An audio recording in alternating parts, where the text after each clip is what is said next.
Good afternoon. അപ്പോൾ നമ്മൾ ഇന്ന് പറയാൻ പോകുന്ന നമ്മുടെ 19th സെഞ്ച്വറിയുടെ ബാക്കിയാണ്. അപ്പോൾ അതിൽ വില്യം വേർഡ്സ്വർത്ത് ആണ്. He was in 1770 to 1850 and he was born as a son of John Wordsworth and Ann Cookson in Cockermouth. Okay, and it was in a scenic lake district in north western England. And in 1798 he along with Coleridge published lyrical ballads with a few other poems. അതായത് 1798 അദ്ദേഹം എന്ത് ചെയ്യുകയാണ്, ഒരു lyrical ballad എന്ന് പറയുന്ന ഒരു work, lyrical ballads and other few poems എന്ന work അദ്ദേഹം എന്ത് ചെയ്യാണ്, അലോങ് വിത്ത് കോളറിഡ്ജ് പബ്ലിഷ് ചെയ്യാണ്. And that work is considered as the beginning of romanticism in English literature. English ലിറ്ററേച്ചറിൻ്റെ റൊമാൻറ്റിസത്തിൻ്റെ ബിഗിനിങ് ആയിട്ടാണ് എന്ത് കൺസിഡർ ചെയ്യുന്നത്, publication of the lyrical ballad. Wordsworth was dragged into criticism when his poems were violently attacked by neoclassical critics of the Edinburgh and Quarterly reviews. അതായത് അദ്ദേഹത്തെ neoclassical ക്രിറ്റിക്സിൽ വരുന്ന അവർ Edinburgh and quarterly reviews അല്ലേ, അങ്ങനെയുള്ള മാഗസിൻസുകളൊക്കെ എന്ത് ചെയ്യുകയാണ്, അദ്ദേഹത്തെ criticise ചെയ്യാൻ തുടങ്ങി, നിയോക്ലാസിക്കൽ റൈറ്റേഴ്സ്. അപ്പോൾ ആ സമയത്ത് എന്ത് ചെയ്യാണ്, അദ്ദേഹം ഒരുപാട് നിയോ ക്ലാസിക്കൽ ക്രിറ്റിക്സൊക്കെ അദ്ദേഹത്തെ ക്രിട്ടിസൈസ് ചെയ്യാൻ തുടങ്ങിയപ്പോൾ അദ്ദേഹം എന്ത് ചെയ്യുകയാണ്, അദ്ദേഹം he had a preface to the second edition. അതായത് ലിറിക്കൽ ബാലഡ് എന്ന തൻ്റെ കവിത, തൻ്റെയും കോളറിഡ്ജിൻ്റെയും കവിതയുടെ കളക്ഷനിൽ അദ്ദേഹം ഒരു പ്രിഫേസ്, ഒരു ആമുഖം, അദ്ദേഹം ഇൻട്രഡക്ഷൻ അദ്ദേഹം ആഡ് ചെയ്യാണ്. അപ്പോൾ ഇറ്റ് വാസ് ഇൻ 1800, 1800 അദ്ദേഹം എന്ത് ചെയ്യുന്നത്, ഇതിനൊരു പ്രിഫേസ് ആഡ് ചെയ്യുന്നത്. And later it was revised and enlarged in subsequent edition of 1802 and 1815. പിന്നെ അദ്ദേഹം എന്ത് ചെയ്യപ്പെട്ടു, ഈ പ്രിഫേസ് തന്നെ റിവൈസ് ചെയ്യുകയും എൻലാർജ് ചെയ്യുകയും ചെയ്തു.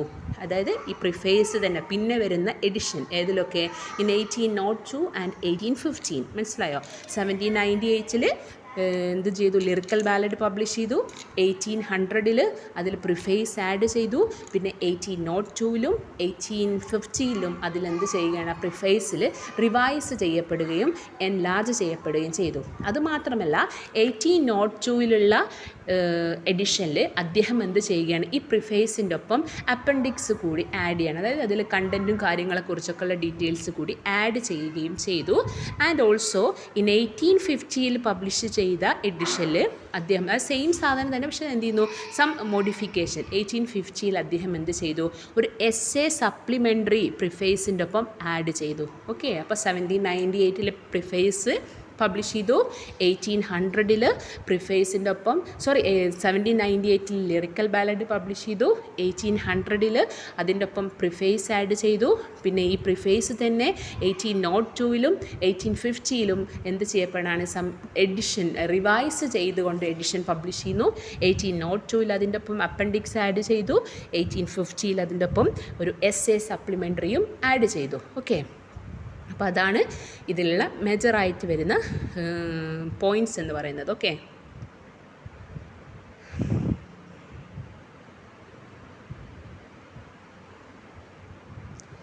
the work, it appears, was originally to have been done by Coleridge, who even made notes for it, but was eventually left to Wordsworth, who incorporated some notes.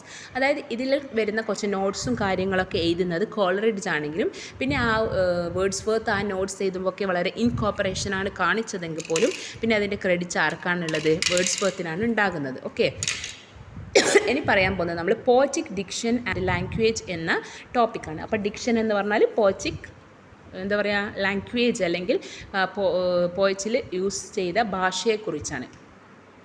The question of poetic diction or language, diction എന്ന് പറഞ്ഞാൽ language എന്ന് തന്നെയാണ് അർത്ഥം. Fit for poetry which chiefly compelled Wordsworth to write his preface. സത്യത്തിൽ അദ്ദേഹം തൻ്റെ lyrical ballad എന്ന collection of പോയത്തിന് പ്രിഫേസ് ചെയ്താനുള്ള മെയിൻ റീസൺ എന്ന് പറയുന്നത്, it is the question for the poetic diction or poetic language. Which poetic language should be used, ഏത് poetic language ആണ് നമ്മൾ യൂസ് ചെയ്യേണ്ടത് എന്ന ക്വസ്റ്റ്യനിൽ നിന്നാണ് അദ്ദേഹം എന്ത് ചെയ്യപ്പെടുന്നത്, ഒരു പ്രിഫേസ് ഇതിൻ്റെ അദ്ദേഹത്തിൻ്റെ വർക്കിൻ്റെ ഒപ്പം ആഡ് ചെയ്യുന്നത്. and had also engaged the attention of neoclassical and earlier writer. അതായത് നിയോ ക്ലാസിക്കൽ ഓഗസ്റ്റ്യൻ ഏജിലുള്ള റൈറ്റേഴ്സും ഏർലിയർ റൈറ്റേഴ്സും ഒക്കെ എന്ത് ചെയ്യപ്പെട്ടു, ഒരുപാട് ചർച്ച ചെയ്യപ്പെട്ട വിഷയമാണ് പോയറ്റിക് ഡിക്ഷൻ. അങ്ങനെ അദ്ദേഹം എന്ത് ചെയ്യാണ്, ഒരു പ്രിഫേസ് എഴുതിയതാണ്. The great Roman orator Cicero had divided style into 3 category.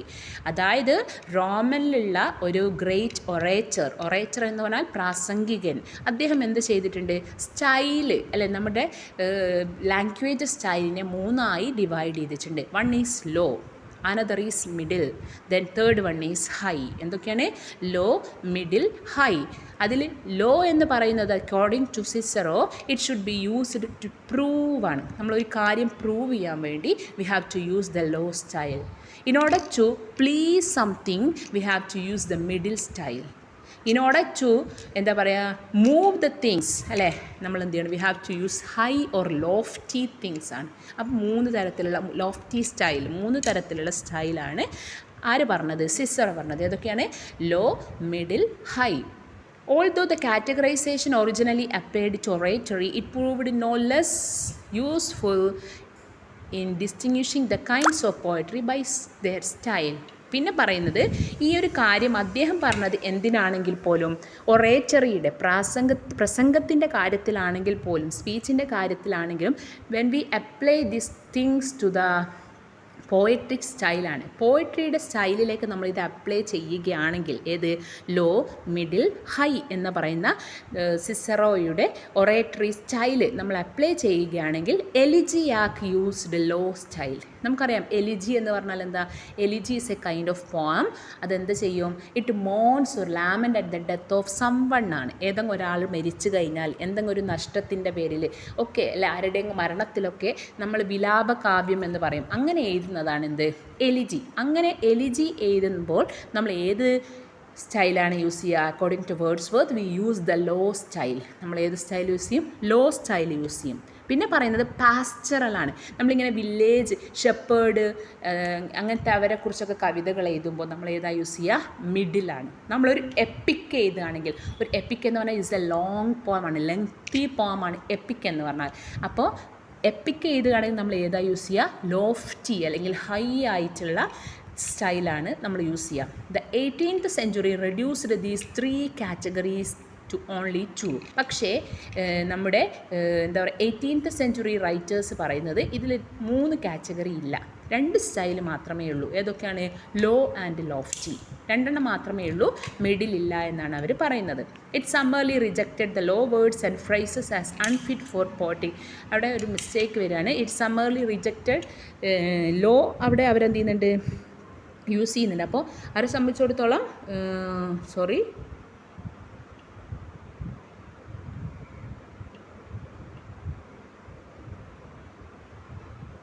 അവിടെ ദേ യൂസ് ഓൺലി 2 എന്നുള്ളിടത്ത് മേ ബി അവിടെ വേണ്ടത് മിഡിൽ ആൻഡ് ലോഫ്റ്റിയാണ്. അവർ 2 സ്റ്റൈല് മാത്രമേ യൂസ് ചെയ്തുള്ളൂ, മിഡിലും ലോഫ്റ്റിയും. മിഡിലും ഹൈയും മാത്രം. ഏത് ഒഴിവാക്കി റിജക്റ്റ് ചെയ്തു? Low style. കാരണം അവരുടെ അഭിപ്രായത്തിൽ എന്താണ്, it is unfit for poetic യൂസാണ്. പോയട്രിക്ക് ഉപയോഗിക്കാൻ പറ്റാത്ത യൂസാണ് എന്ത്, ലോ എന്ന് പറയുന്നത്. കാരണം ഇതെന്താണ്, which are in every day use become too familiar to ear and so low soul their power to impress ആണ്. ലോ ആയിട്ടുള്ള സ്റ്റൈൽ എന്ന് പറഞ്ഞാൽ സാധാരണക്കാരൻ്റെ ഭാഷയിൽ സംസാരിക്കുക എന്ന് പറഞ്ഞാൽ അതെന്താണ്, നല്ലതല്ല എന്നാണ് ആര് പറഞ്ഞത്? നമ്മുടെ ന്യൂ ക്ലാസിക്കൽ അല്ലേ, ഓഗസ്റ്റ്യൻ ഏജിലുള്ള ആൾക്കാർ പറഞ്ഞത്. അവർ പറയാണ് കാരണം നമ്മൾ സാധാരണ യൂസ് ചെയ്യുന്ന കോമൺ ആയിട്ട് യൂസ് ചെയ്യുന്ന വാക്കുകളും കോമൺ പീപ്പിളിൻ്റെ വാക്കുകളൊക്കെ നമ്മൾ യൂസ് ചെയ്ത് കഴിഞ്ഞാൽ it is always familiar to year ആണ്, നമുക്ക് എപ്പം കേൾക്കുന്ന കാര്യമാണ്. അതുകൊണ്ട് തന്നെ ഇറ്റ് വിൽ നെവർ ഇംപ്രസ് റീഡേഴ്സാണ്. ഒരിക്കലും റീഡേഴ്സിനെ ഇംപ്രസ് ചെയ്യില്ല എന്നാണ് ആര് പറയുന്നത്? നമ്മുടെ റൊമാൻറ്റിക് ഏജിന് മുന്നേ വന്ന ഓഗസ്റ്റ്യൻ റൈറ്റേഴ്സ്. അതുകൊണ്ട് അവരെന്ത് ചെയ്തു, ഒരു 2 സ്റ്റൈല് മാത്രമേ ഉള്ളൂ എന്നാണ് പറയുന്നത്. മനസ്സിലായോ? പക്ഷെ നമ്മുടെ ഇവരെന്താ ചെയ്ത, വേർഡ്സ്വർത്തിനെ പോലെ ആൾക്കാർ അവരേതാണ് യൂസ് ചെയ്തത്? അവർ കൂടുതലും കോമൺ ലാംഗ്വേജ് അല്ലെ, കോമൺ പീപ്പിളിൻ്റെ, അതായത് ലോ ആയിട്ടുള്ള സ്റ്റൈലാണ് യൂസ് ചെയ്യുന്നത്. Wordsworth disapproved this gross abuse of poetic diction. പക്ഷേ വേർഡ്സ്വർത്ത് അത് ഡിസപ്രൂവ് ചെയ്തു. ആരുടെ അഭിപ്രായം? Neo classical റൈറ്റേഴ്സിൻ്റെ.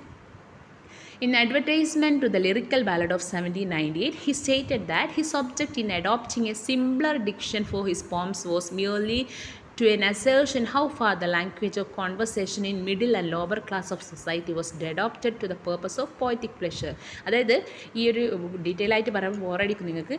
Lyrical ballad publish ചെയ്യുന്നതിൻ്റെ സമയത്ത് അഡ്വർടൈസ്മെൻറ്റിൽ അദ്ദേഹം പറയുന്നുണ്ട്, എൻ്റെ ഒബ്ജക്റ്റ് എന്ന് പറയുന്നത് ഞാൻ വളരെ സിമ്പിളായിട്ടുള്ള ലാംഗ്വേജാണ് എൻ്റെ കവിതകൾക്ക് ഉപയോഗിച്ചത്. കാരണം എന്തുകൊണ്ടാണെന്ന് വെച്ചാൽ അതാണ് എന്ത് ചെയ്യുന്നത്, വളരെ സിമ്പിളായിട്ടുള്ള മിഡിൽ ക്ലാസ് ലോവർ ക്ലാസ് പീപ്പിളൊക്കെ ഉപയോഗിച്ച സിമ്പിളായ ലാംഗ്വേജാണ് ഞാൻ യൂസ് ചെയ്തത്. അതാണ് പോയറ്റിക് പ്ലഷർ ഉണ്ടാക്കുക എന്നാണ് അദ്ദേഹം പറഞ്ഞത്. But when this apologia was also ruthlessly attacked conservative opinion, he elaborated his concept and he says in preface. അതായത് അദ്ദേഹം ആ അഡ്വർടൈസ്മെൻറ്റ് അതൊക്കെ പറഞ്ഞെങ്കിലും പിന്നെയും ഒരുപാട് ക്രിറ്റിസിസം വന്നപ്പോഴാണ് അദ്ദേഹം ഒരു പ്രിഫേസ് എഴുതുന്നത്. എപ്പോൾ 1800-ൽ. And was to choose incident and situation from common life. അങ്ങനെ അദ്ദേഹം പറയുകയാണ്, ഞാൻ ഉപയോഗിച്ച ഇൻസിഡൻറ്റും സിറ്റുവേഷനൊക്കെ വളരെ കോമൺ ആയിട്ടുള്ള ജനങ്ങളുടേതാണ്. To relate or describe dum.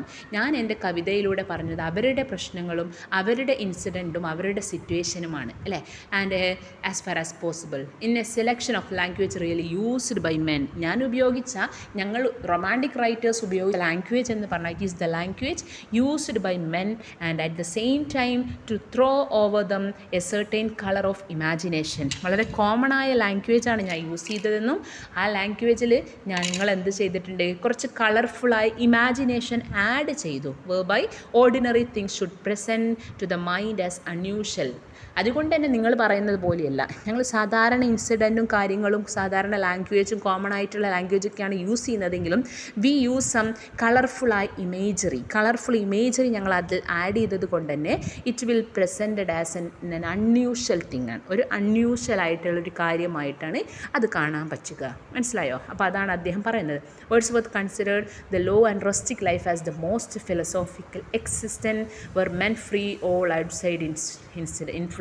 Wordsworth പറയുന്നത് ഏറ്റവും നല്ലത് ലോ ആയിട്ടുള്ള റസ്റ്റിക് എന്ന് പറഞ്ഞാൽ വില്ലേജ് ലൈഫാണ് ഏറ്റവും നല്ലത്. കാരണം അവരെന്താണ്, they were free from all outside influence ആണ്. പുറത്തു നിന്നുള്ള എല്ലാ ഇൻസിഡൻറ്റിൽ നിന്നും അവരെന്താണ്, ഫ്രീ ആണ്. Speak from their own personal experience ആണ്. അവരവരുടെ തന്നെ എക്സ്പീരിയൻസ് ആണ് പറയുന്നത്. Convey their feeling notion in simple and unelaborated expression. അദ്ദേഹം പറയുന്നത് വളരെ എന്താ പറയുക, സിമ്പിളായ ലാംഗ്വേജിലാണ് ഞങ്ങൾ പറയുന്നത്. അതുമാത്രമല്ല ഞങ്ങൾ ഉപയോഗിച്ച പോയറ്റിക് ഡിക്ഷൻ അല്ലേ, അതിൽ പേഴ്സോണിഫിക്കേഷന് പകരം ഞങ്ങൾ യൂസ് ചെയ്തത് എന്തൊക്കെയാണ്, പെരിഫ്രൈസസ് ആണ്. അതായത് വേർഡ്സ്വർത്തിനെ പോലെയുള്ള ആൾക്കാർ പേഴ്സോണിഫൈ ചെയ്യുന്നതിന് പകരം അവർ യൂസ് ചെയ്തതാണ് പെരിഫ്രൈസസ്. മീൻസ് എന്താ പറയുക, ഒരു റൗണ്ട് അബൌട്ട് എന്ന് പറഞ്ഞാൽ വളഞ്ഞു പിടിച്ച് പറയുന്ന കാര്യങ്ങൾ, അല്ലെങ്കിൽ ഇൻവേർട്ട് ചെയ്തുകൊണ്ട് പറയുക എന്ന് പറഞ്ഞാൽ നേരിട്ട് പറയുന്നതിന് പകരം വളച്ചുകൊണ്ട് പറയുക, അല്ലെങ്കിൽ ആൻറ്റിത്തിസിസ് ഓപ്പോസിറ്റ് ആയിട്ടുള്ള കാര്യങ്ങൾ. അങ്ങനെ പുതിയ ഡിവൈസുകൾ കണ്ടെത്തിക്കൊണ്ടാണ് ഞങ്ങൾ എന്ത് ചെയ്തത്, ഞങ്ങളുടെ കവിതകൾ കോമൺ ആയിട്ടുള്ള ലാംഗ്വേജിൽ കോമൺ പീപ്പിളിൻ്റെ പ്രോബ്ലംസ് ഞങ്ങൾ പറഞ്ഞത് എന്നാണ്. ഓക്കെ. അപ്പോൾ പിന്നെ പറയുന്നുണ്ട്, പിന്നെ അദ്ദേഹം പറയുന്നത് പോയട്രിയുടെ സ്റ്റൈൽ എന്ന് പറയുന്നത് language of poetry was not essentially different from that of prose. പോയട്രിയുടെ ലാംഗ്വേജ് എന്തല്ല, ഡിഫറെൻ്റ് അല്ല. എവിടെ നിന്ന്? പ്രോസിൽ നിന്ന്. അതായത് അദ്ദേഹം പറയുന്നത് ഏറ്റവും നല്ല പോയം എന്ന് പറയുന്നത് written in the language of prose ആണ്. അത് ഓർമ്മിക്കുക. Language of poetry is not essentially different from the language of prose എന്ന് പറഞ്ഞാൽ ഗദ്യമാണ്. പദ്യത്തിൻ്റെ ലാംഗ്വേജും ഗദ്യത്തിൻ്റെ ലാംഗ്വേജും എന്തില്ല, ഡിഫറെൻ്റ് ഇല്ലെന്നാണ് അദ്ദേഹം പറയുന്നത്. ഏറ്റവും നല്ല കവിത എന്ന് പറഞ്ഞാൽ those it was written in the language of prose, ഗദ്യ രൂപത്തിൽ എഴുതുന്ന പോമാണ് ഏറ്റവും നല്ലത്. അതിന് അദ്ദേഹം ഒരു എക്സാമ്പിൾ പറയുന്നത്, ഞാൻ ഡീറ്റെയിൽ ആയിട്ട് പറയുമ്പോൾ ബോറടിക്കും. തോമസ് ഗ്രേയുടെ ഒരു പോമാണ് on the death of Richard West അല്ലേ. അദ്ദേഹം റിച്ചാർഡ് വെസ്റ്റിൻ്റെ റിച്ചാർഡ് വെസ്റ്റ് എന്ന് പറയുന്ന ഒരാളുടെ മരണത്തിൽ അദ്ദേഹം എഴുതുന്ന ഒരു കവിതയാണ്. അത് അദ്ദേഹം യൂസ് ചെയ്തത് ഏതിലാണ്? പ്രോസ് സ്റ്റൈലാണ്. അപ്പോൾ അദ്ദേഹം പറയുന്നത് ഏറ്റവും നല്ല പോയട്രി എന്ന് പറയുന്നത് ഇതുപോലെയുള്ള പോയട്രിയാണ്. ഓക്കെ. അപ്പോൾ അതാണ് ഈ ഒരു കാര്യത്തിൽ പറഞ്ഞത്. ഇതൊക്കെ വലിയ ഇമ്പോർട്ടൻ്റ് ആയിട്ടുള്ള കാര്യങ്ങളൊന്നുമല്ല, ഞാൻ ഡീറ്റെയിൽ ആയിട്ട് പറയുന്നില്ല. അങ്ങനെ ആർക്കെങ്കിലും പറഞ്ഞു തരണം എന്നുണ്ടെങ്കിൽ നിങ്ങളൊന്ന് പേഴ്സണലായിട്ട് പറയും കേട്ടോ. അല്ലാണ്ട് ഇത് കേൾക്കുന്നവരും കേൾക്കൂല. അതുകൊണ്ടാണ് ഇങ്ങനെ ഷോർട്ടാക്കി കളയുന്നത്. ഓക്കെ.